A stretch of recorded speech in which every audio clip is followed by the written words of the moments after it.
L'idée de départ était de montrer le travail d'atelier d'Elisabeth Deynes, sa collaboration avec des archéologues, des anthropologues, des criminologues pour la reconstitution physique des hommes du passé.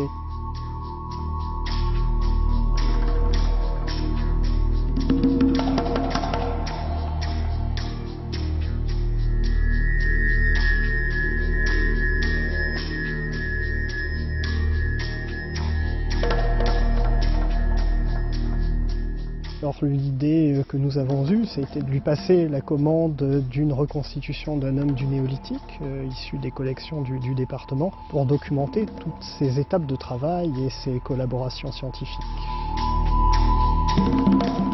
Alors au préalable, il y a bien sûr un travail de terrain fait par des archéologues donc en 1987, donc sur le site de Ballois-sur-Seine, dans le sud de la Seine-et-Marne, puis tout un travail d'étude du mobilier archéologique et de publication des résultats, donc pour dresser un petit peu l'identité de cet homme du néolithique que nous reconstituons. Ensuite, toutes ces données sont confiées à Elisabeth Deynes.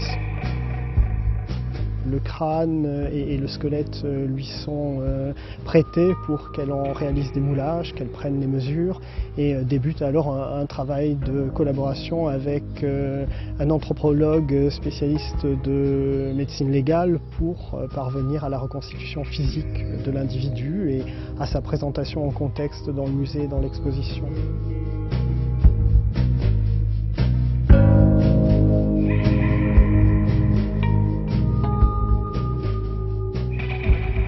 Outre la présentation de l'homme du Cerny, l'exposition montre une évocation, une reconstitution partielle de l'atelier d'Elisabeth Deynes, avec un amoncellement assez hétéroclite d'objets, de fragments de corps, donc une atmosphère très particulière, et puis aussi de montrer les méthodes des criminologues avec lesquels elle collabore, ou des anthropologues, et de présenter aussi d'autres reconstitutions qu'elle nous a prêtées pour l'occasion.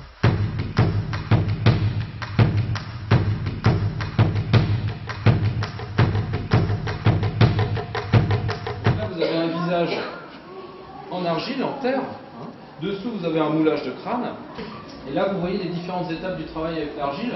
Donc, les petites allumettes qu'on voyait sur la vidéo qui permettent de savoir jusqu'à quelle épaisseur elle doit rajouter de l'argile. Des endroits où le travail est fini, là on a le grain de peau.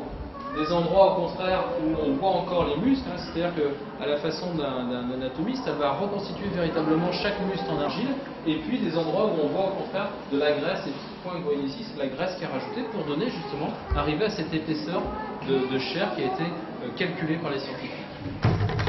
Elisabeth Deynes est une artiste qui compte plus de 150 reproductions d'hommes du passé dans différents musées à travers la planète entière.